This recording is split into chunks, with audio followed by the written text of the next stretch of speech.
What's going on, everybody? We're back once again with another edition of Wrestling Republic's daily broadcast. It is Thursday, August 31st, another Throwback Thursday.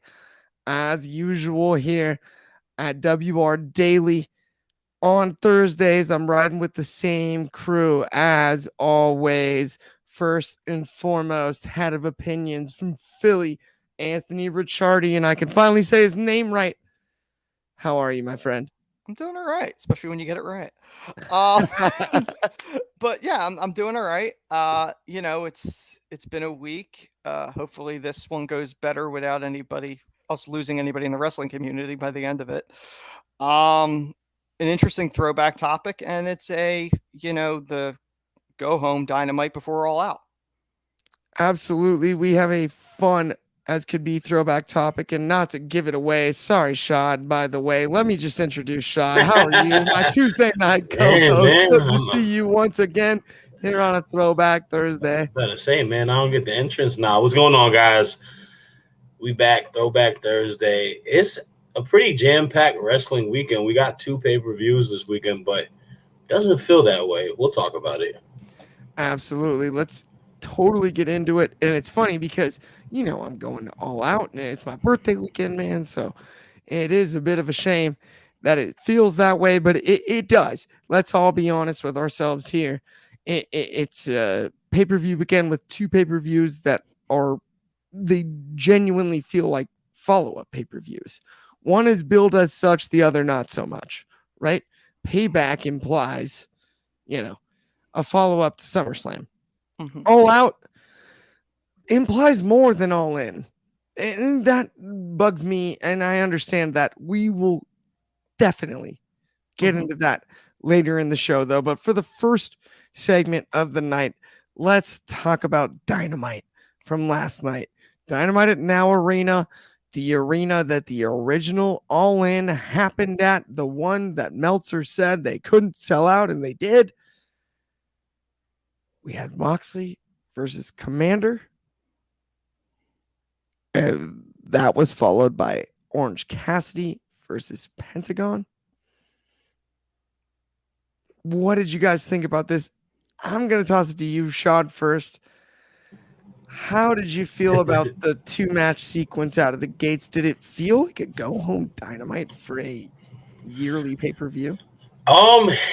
It didn't, because the build-up for this pay-per-view has just been super rushed and it hasn't felt important. So that's gonna come along with it. Obviously, we talk about a lot of absence on the show due to the tragic passing of Bray Wyatt, Tony Khan being very, kind-hearted and accommodating to a lot of people. And then just the fact that a lot of wrestlers performed last weekend in the UK and are just probably fatigued, tired.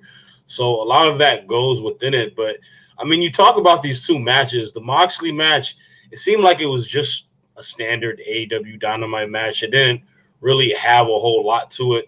Commander, phenomenal wrestler in the ring. And, but he's served for purposes like this. He's going to give you a good match. He's going to make his opponent look good. Moxley gets the win.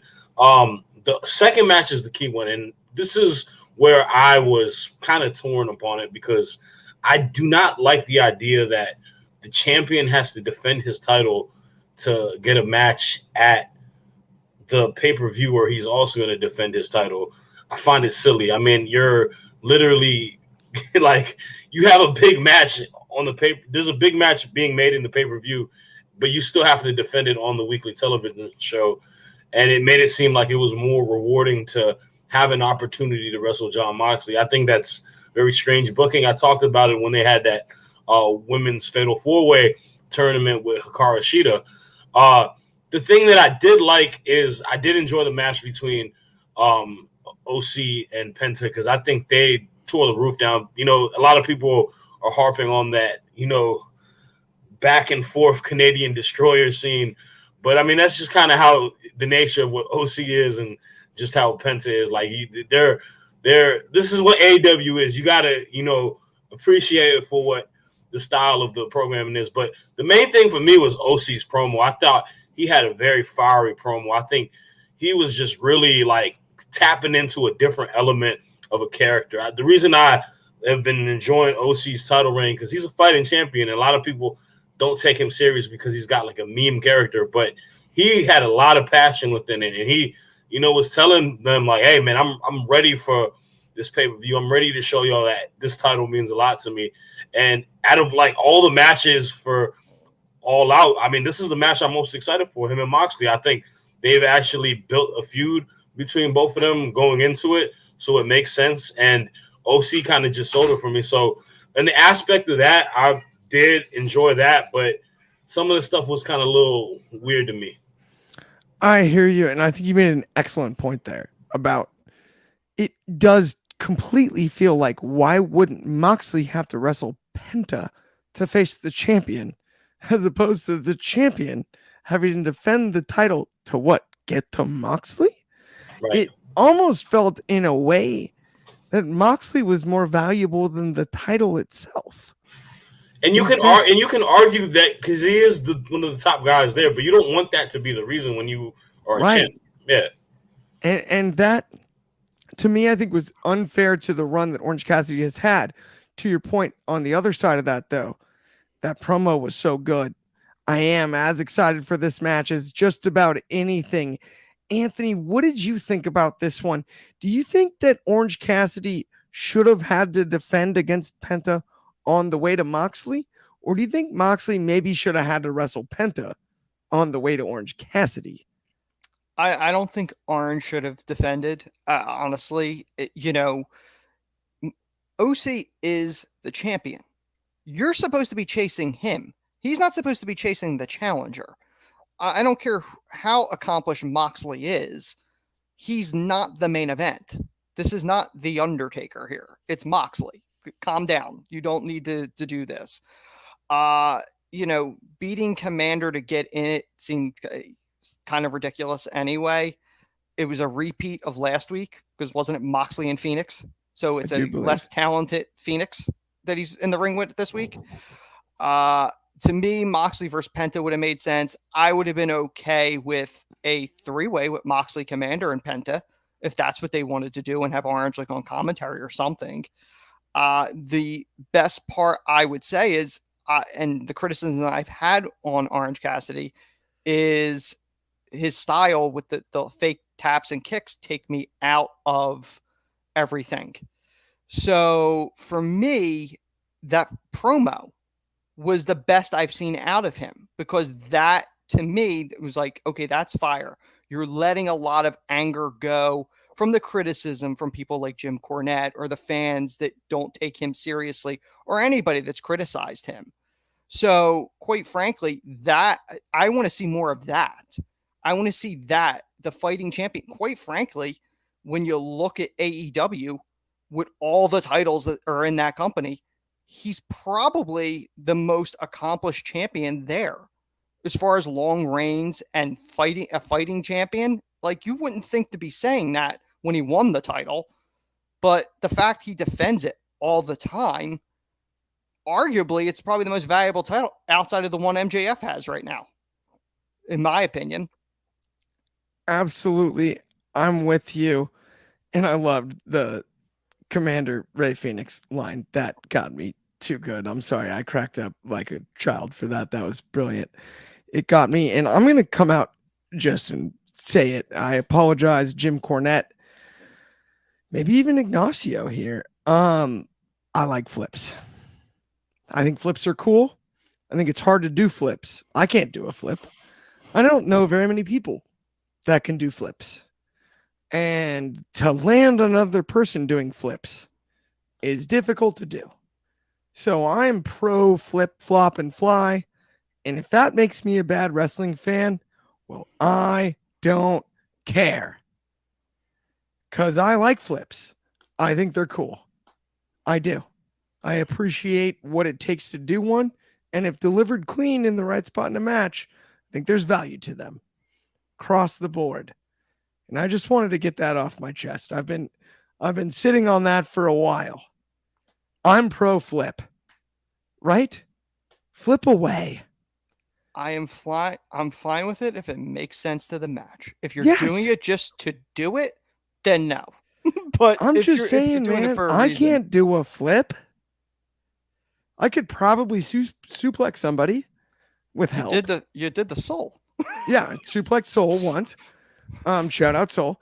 But I mean, yeah, I don't get the super anti-flip thing. I get if it's just a Cirque du Soleil match, as I like to call it. I understand that gripe, right? In and of itself. Yeah. But at the end of the day, like, why are we knocking athleticism? That throws me off. Yep. Like, why would we take the sports out of sports entertainment? Now, do we want to narrow it down to just entertainment? Is that the end game? Right? And that's what I'm trying to figure out, because I love wrestling too, right? But nowhere in sports entertainment does it say wrestling, right? And let's not take the sports out of sports entertainment, because flips and athleticism are a big part of sports. But with that, let's move on to our next segment of the afternoon. Let's talk about the return of Latex Gods.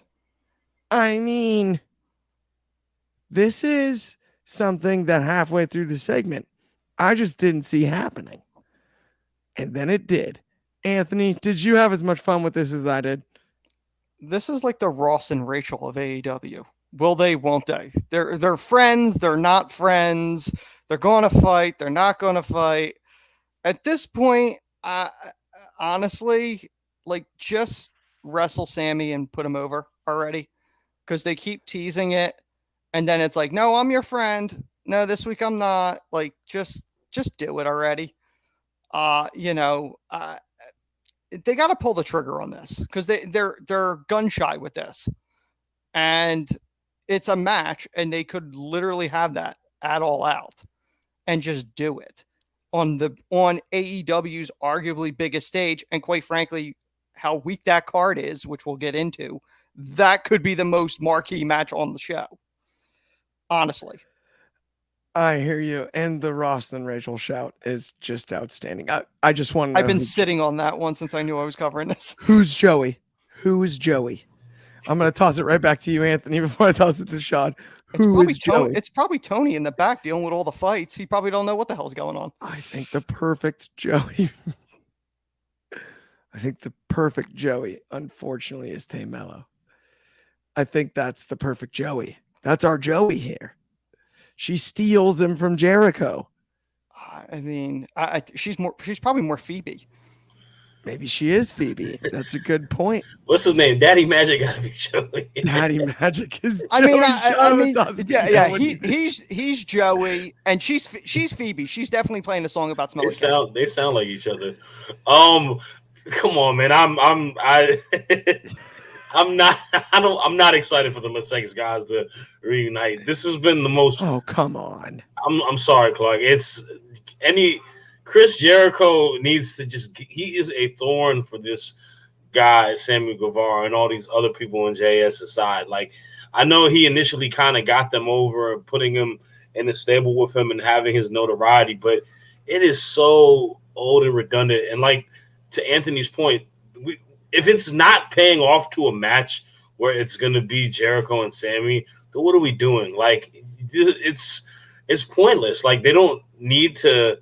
It's like they're just reheating up a very old thing that we saw prior to it, and it's been kind of like wishy-washy with it. Now, I understand. I kind of could have saw it happening a little bit from Sammy kind of being the only one that had his back, but I'm just not excited for it. It's not fun to me, you know, and I feel like we've taken away the importance of that final match between them, because it's just been run down to the ground for how long it's been going on. Like for instance, when Jericho and Daniel Garcia, when they were kind of going through that, feud with BCC, and you kind of saw him like respecting Danielson and all that.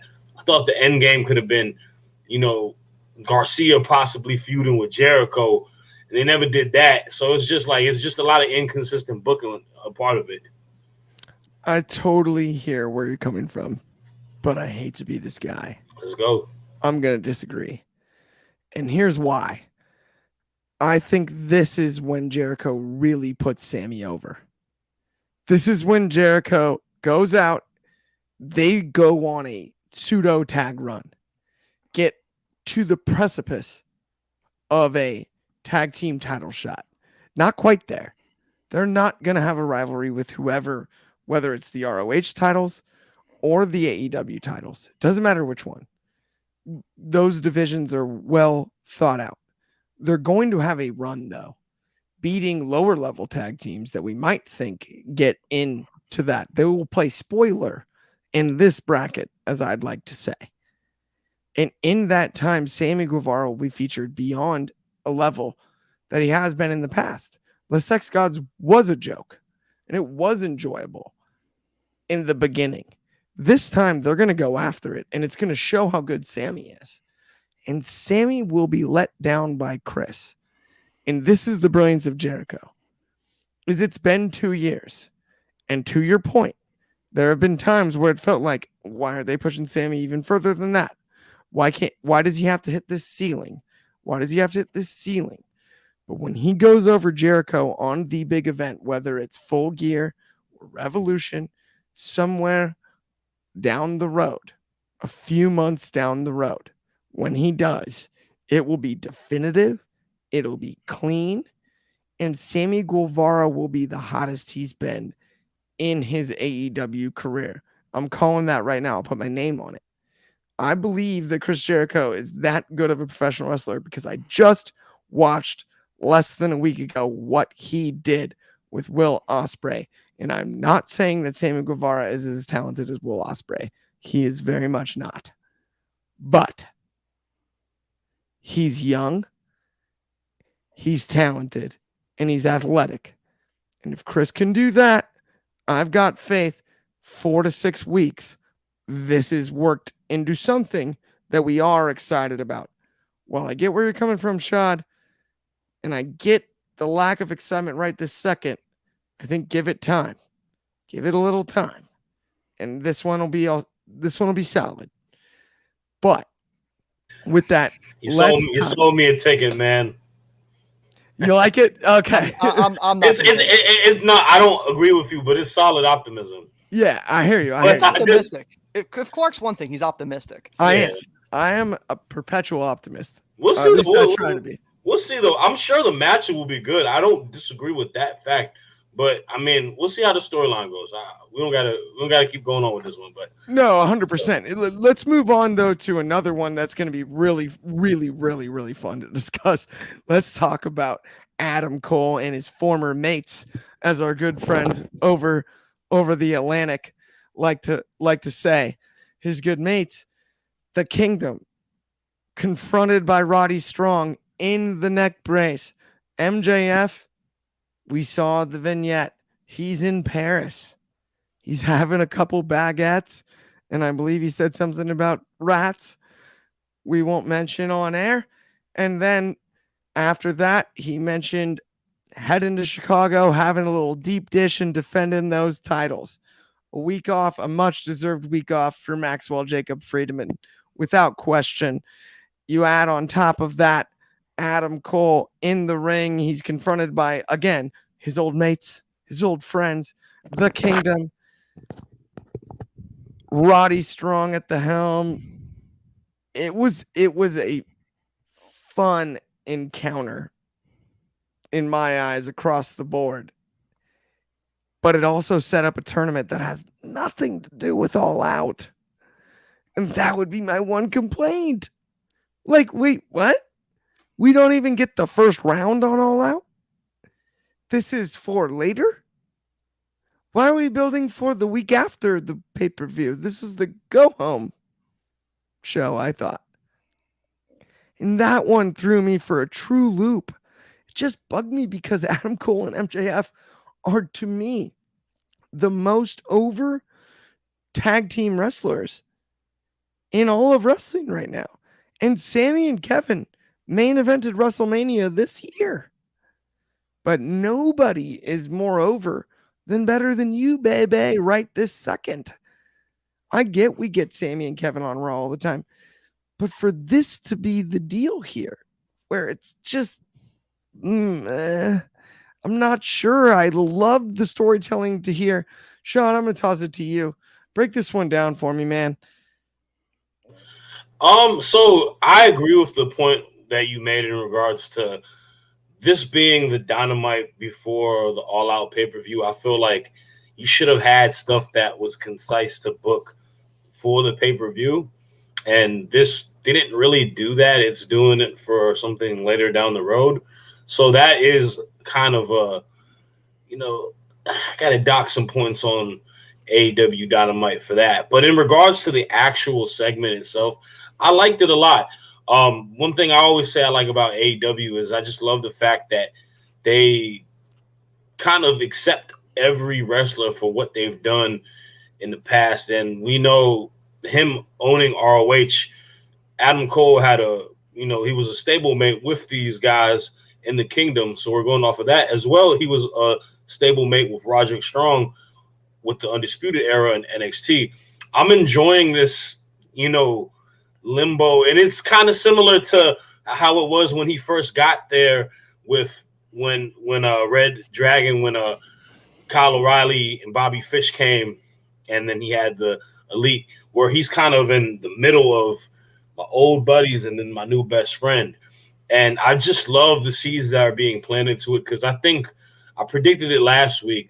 I think this is going to lead to Adam Cole siding with the Kingdom, going heel and turning on MJF, because I think AEW is loving this babyface MJF at the moment. And this tag team that they have, I feel it would be smart to just kind of ride that off. And, whenever him and Cole eventually have the title match again, it'll be different, because you'll have a heel Cole and he'll have his group backing him and whatnot. So I like the storytelling aspect. Crowd wasn't very nice to the Kingdom. I will say that. They did not like him a lot. Roger Strong, I will be real with you. I'm not a big fan of him on the mic. He comes off as a little annoying on the mic. Maybe it's just how his voice is or whatnot. No hate on him. Obviously, your voice is your voice. But I thought they did well. I like the segment and just the story upon it. I agree with you on Roddy on the mic. He's so believable everywhere else. Mm-hmm. And on the microphone, it feels like he's trying to tell the story. It was like that on NXT when he got the Diamond Line too. Almost more like a narrator than a true promo. Like he's trying to give you the subtitles. Yeah. In a weird way. I don't know. Anthony, I know you're a huge Roderick Strong fan in the ring, and I just watched him. He's awesome. But how did you feel about the segment? I liked them rehashing his history and saying that, Adam has used people his entire career essentially to get a step above, and will cast them aside when a better opportunity arises. He casted the Kingdom aside for Bullet Club. When he left there, it was Undisputed Era. And, and now they're making the claim that, he tossed Roddy aside for MJF, essentially. So I understood where they were going with it.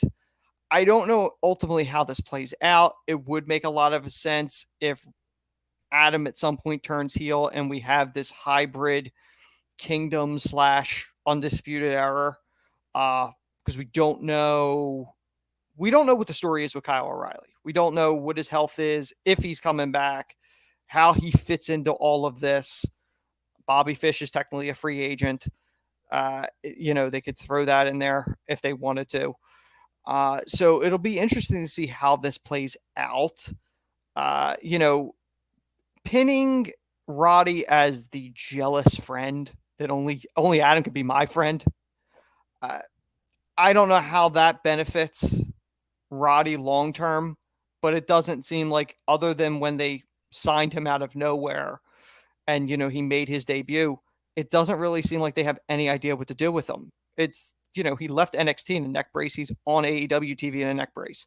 Like, they don't really know what's going on with him. And I don't even know if he's legitimately injured or this is just the character. I don't know. Well, Anthony, and by the way, and not to cut you off there, but I will say, we went to PWG, he wore the neck brace, removed it for his match at PWG. So in it's a LA. storyline one. And so I do very much believe it's storyline. And one thing I will say to your point you made, and then I'll toss it right back to you because I didn't mean to cut you off like that. But I will say, I think it's very smart him being the thorn in the side, because I don't necessarily know, given how tied up the Blackpool Combat Club type storyline is with both the international title and other title pictures. Yeah. Right.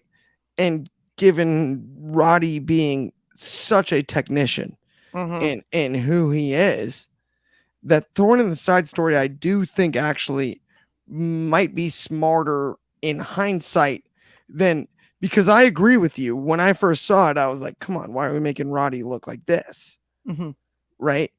But in hindsight, I think this is one of those ones we'll look back on and go, oh, I am fine with that him made being, sense. I'm fine with him being the thorn, but he's like a jealous, like really jealous, and to the point where it's over.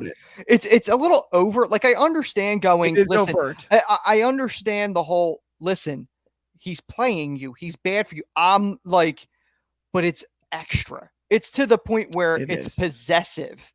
And that's where I think it crosses the line from being a friend that's concerned. He's like a toddler.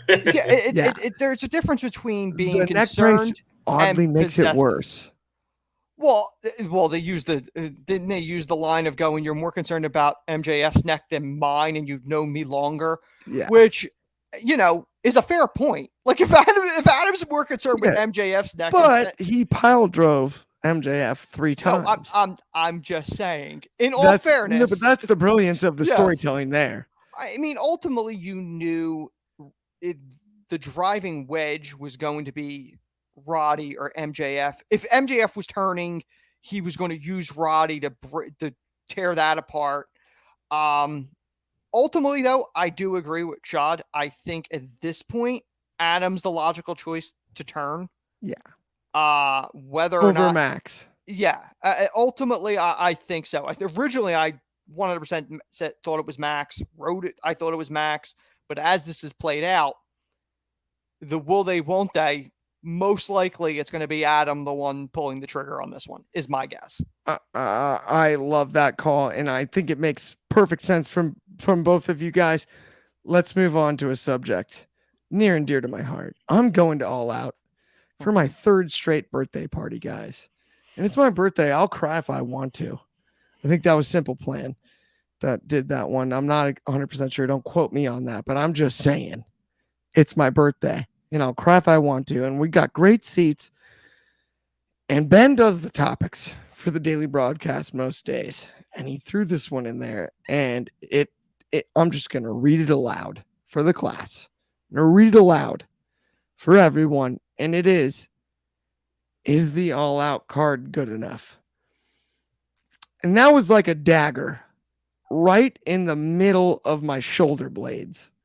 It just was like the piercing pain of the tip of the knife entering between my shoulder blades. It just hurt. Like, are you trying to ruin my birthday? I don't know, but I'm going to answer it. Unfortunately, no, not yet. It's not good enough yet. The card itself is not good enough yet. That's just a fact. It isn't. And I wish it was, of course. I'm a fan too. I'm allowed to be a fan too. And it's not good enough yet. We don't have the main event. We don't have the poster. We don't have anything. Can they get it right? Yes. Do I think they'll get it right? Yes. I also want, and I don't want to dive deep into this topic, but the Bray Wyatt situation, we had a ceremony this week. We had all of that, and talent were told you do not have to attend Dynamite. That had to have changed the card. We've seen the news cycle about CM Punk. We've seen the news cycle about Jack Perry. We've seen the news cycle about what happened backstage at All In. It's complicated. It's wrestling. That's the deal. And it's brutal. But do I believe that this is a show that can absolutely stand out and surprise all of us? 100,000% every single time. Anthony, I'm going to toss it straight to you. Do you think the show has any chance, and do you think the card's strong enough? Well, the first thing I want to say, as far as the question, I would encourage you to contact the HR department of Wrestling Republic, which is you, and you should file a grievance with Ben and say that the head of communications has a problem with it. But consider it filed. Yes. Seconded. As a head of a department, I could do that. So He's got a vote. So as far as the card, they were going to have a problem from day one. And I know I've said this to you privately. I probably said this on air. It's an incredibly risky and dangerous move to book 2 major shows 1 week apart. To build those shows to the point where people care to buy not just 1, but 2 shows at full price was going to be very difficult. Adding the Bray thing to the mix, where people are getting time off, to me, you're rushing to put the card together anyway, because you have 3 major shows leading into All Out. Of the 3, the only one that has a sizable enough audience, which the majority would be Dynamite. No one's watching Rampage, and Collision's going against Payback. So they're going to get their butt kicked. Probably. Most likely. So the bulk of the show is going to have to be built at Dynamite. I understand some talent not being there, but AEW has not necessarily relied on long-term storytelling to just book matches. We know they'll book matches just for the hell of it, like an indie show. They're not like WWE. They'll just book a match. I would be perfectly honest. If you were going to book a match, just book it for Sunday. Presumably these talents that are not there for Bray will be there for Sunday, or can at least fly in for that one show and do the show. I would do that. This is without a doubt the weakest all-out card I think we've seen, but that doesn't necessarily mean it's going to be a bad show. And I want to relay that to you, Clark. I don't necessarily think it's going to be a bad show. We've had shows that have underwhelmed, but at the same point, when they came to deliver, they over-delivered. I would point out Great Balls of Fire with WWE. No one expected anything from that, and that show got us Samoa Joe and Brock Lesnar, which was a hell of a match. So I think this card on paper may underdeliver, but in actuality, they have the potential to overdeliver. We'll see what happens. I love it. I love it. I love it, Anthony. Absolutely. And I thought I was the mayor of positivity, but I love that spin right there. I did that for you. I mean, I think you're spot on. I appreciate it. Just know, I appreciate it. Shad, do you think this show has any shot?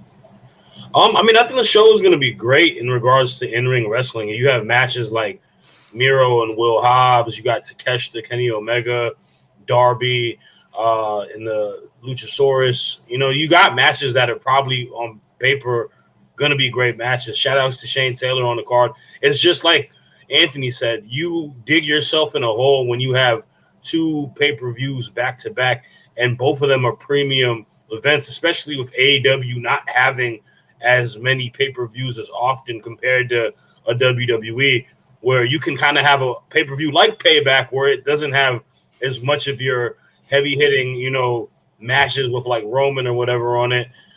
So they're definitely digging themselves in a hole, but I think the pay-per-view has the potential to be good. The analogy I had going into it was All Out was your paycheck hits the bank account. That first weekend, you're buying yourself, you know, you're taking your lady out, you're getting a steak dinner, you're getting lobster, you know, you're fine dining, and then you're broke again. The next following week, you got to eat ramen noodles. All in, steak dinner, lobster. All Out is the ramen noodles. But that doesn't mean the ramen noodles are not good. That doesn't mean this card will be bad. Yes, sir. I've had some good ramen noodles in my lifetime too, my friend. That is a great analogy. And we got a comment actually from my dad, Rick Taylor 444. And that's push-ups, by the way, at Capper Junior High in Topeka, Kansas. If you guys don't know that, he's got the record to this day. No doubt. AEW had to put so much focus on success in London. All Out had to be put on the back burner. They are going to have to pull out surprises at the show itself. In the words of a Cub fan, though, it's going to happen. And as a Cub fan, Dad, I'm with you. It's absolutely going to happen. But let's move on to our throwback topic. Speaking of throwback topics, this is one of my absolute favorites because this is a really fun one. I'll never forget the first time I got the flu real bad in elementary school. I ordered this on VHS, SummerSlam. I wanted it for the TLC match. The rest of the card's great. We got Blackman and Shane O'Mac. You know what I mean? The card stacked. But we're talking TLC 1. TLC 1. I had this thing on. This is my sick day VHS. For this thing got me through every cold I had in elementary school.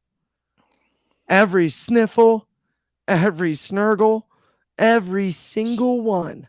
All of them. Sore throat, ear infection.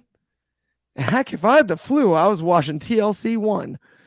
And we're talking the Dudleys, the Hardys, Edge and Christian.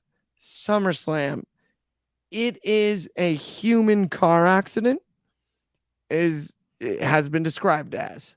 It's one of those things that revolutionized, and we talked about flipping and flopping and flying earlier in the show. There was a heck of a lot of that, and it was a heck of a lot of violence. I mean, we saw table spots, chair spots, tables and ladders and chairs, tables and ladders and chairs, right? All day long. Anthony, I'm going to toss it right to you. I personally, and this is what before I toss it to you, I personally believe this is the best TLC, controversially, even over TLC 2. So I want you to tell me about your memories of this match, but I also want you to let me know what your favorite TLC match is. Well, I want to give a little of a back history with this because I know there's a lot of younger viewers that don't know the story. This rivalry originally started with Edge and Christian and the Hardys back at No Mercy 1999. They were in a best of 7 series. For the winner of the series would get Terry Runnels as their manager. And it led to the first ever tag team ladder match at that show. That match elevated both teams. For the first time in a very long time, if ever, tag teams were viewed by WWF as, oh, wait a minute, we could do stuff with this. And to point out, the name of the tournament was the Terry Invitational Tag Tournament. And this was during the Attitude Era of Russo booking. That spells out tit. That's what Vince Russo did. Everything was an innuendo. So the Hardys win that. They win Terry Reynolds services. A couple months later, the Dudleys come in and then leads to the first tag team tables match at Royal Rumble 2000. Hardys win that. Edge and Christian come back into the fold. It leads to the triangle ladder match at WrestleMania 2000, which really elevated all 3 teams, which led us to this TLC match and the subsequent TLCs that they would compete in. There's no question that this match, the TLC, the feud, it made all 3 teams. It absolutely solidified all 3 teams as Hall of Fame, greatest of all time. And I'd argue, I don't think there is a better tag team rivalry in the history of the business, before or since, that is better than these 3 teams. They all took incredible punishment in these matches. However, I would probably say to this day, the Hardys probably have suffered the most, because the other 4 could still walk around and do things and still wrestle. The Hardys wrestle, but they're barely getting by. So really, these matches made their careers and also took years off their careers, their quality of life. And like you mentioned, Clark, again, at the time period when this was done, I went back and rewatched this. The chair shots unprotected to the head. Oh yeah. Watching the drops from the top all the way into what we know is the hardwood ring. Like, the brutality. It is a car crash. It's been a while since I went back and watched any of these matches, so I really need to go back and rewatch 2 and 3. Uh, the triangle, probably the triangle ladder match at WrestleMania might be one of the most iconic, but 2 is probably extra iconic because of it was WrestleMania. WrestleMania 17, which is widely considered probably the greatest WrestleMania of all time. Let me toss it to Shad really quick, and Yes. then let's rank them. Shad, your memories of TLC 1 from SummerSlam. I remember watching that like you as a child, and I just remember the spot that craziest to me is when Bubba was on a ladder and they had the 2 sets of tables stacked up outside, and he's going for the belt, and they push him, and him, Bubba Ray, a big boy like me, falling and hitting that. I remember as a kid, I was like, oh my goodness, man, that was crazy. That match was wild, man. That's one of those matches when you grow up as a kid and you want to practice doing stuff that they tell you not to do at home. Like it's just so much chaos happening, and it's just a wild match, man. I love that entire pay-per-view because obviously that was wasn't that the Triple H and Kurt Angle? That was the match for the main event on that, right? It was. Yeah, with that weird storyline with him and Steph. Anyways, that needless to say on that. A lot of weird kissing. Yeah, but nah, man, like, oh my goodness, so many crazy spots. And like to your point, that's the one thing I was thinking about. Them chair shots, especially to the Dudleys and Bubba Ray, like Edge hit him pretty hard in the head. And like the only 2 guys that are in like good shape are Christian and Edge at this point in current day. The Dudleys are, I mean, Bubba's solid. Fine. Bubba's fine too, but yeah, that's true. I mean, I guess they're a little older, but like Devon, Hardys are in trouble. The Hardys is evident. I mean, but then granted, Jeff is the one that does the craziest stuff to his spine with these type of matches. I'm thankful I got to witness Jeff, and I'm thankful that he still has some health, and just hope the best for him. To your point there, I will say this: Bubba went through 4 tables too. Yep. Let's not forget that. That spot was so clean too. For like how high it was in all 4 tables. You're kidding. There's a large human. Well, added to the fact that like the tables so had fast. to be exactly He felt so fast. The tables had to be in the exact right spot, and he had a fall because he could have easily just broke went straight 3 forward. of the 4. Yeah. He only broke 3 of the 4 though. So yeah, it's like still to your point, it was perfect. It was beautiful. It looked clean. Mm-hmm. But I'm just saying that. I mean, wild. But let's end the show with this real quickly. 1, 2, 3. ENC, Edge and Christian, the Dudleys, the Hardys. Rank them one by one. Shot. I'm going to go to you first. I'm going to go Dudleys 1, Hardys 2, Edge and Christian 3. Ooh, Anthony? I agree with Shad. The Dudleys are 100% my number 1 team of all time, personally. The Hardys, see, here's the thing. They have the longevity. So I think by default, they're my number 2 and then Edge and Christian, but it's a real close. And it's only because they've been together longer, I guess, as a team. That would be my thought. I hear you. I'm going to go crazy here, guys. I'm going Edge and Christian 1. Okay. Because I believe that their success is off the charts and they impacted the tag team division in a way that we'll never see again. I think a lot of the reason that we see 2 guys that are singles type competitors work together is because of Edge and Christian. Second, the Dudleys. And third, the Hardys, but that doesn't mean I don't love all 3, and those are my top 3 tag teams of all time anyway. So that's no disrespect, and with that, that brings us to the end of Throwback Thursday and today's daily broadcast. On behalf of me, Clark Taylor, Anthony Ricciardi, Shad Huda, what's good? We will see you guys tomorrow at noon Pacific, 8 UK, 3 Eastern, 2 Central, 9 a.m. Hawaiian, as usual. And if you haven't already liked and subscribed, that would really help us out. Thank you so much, and we'll talk to you guys soon.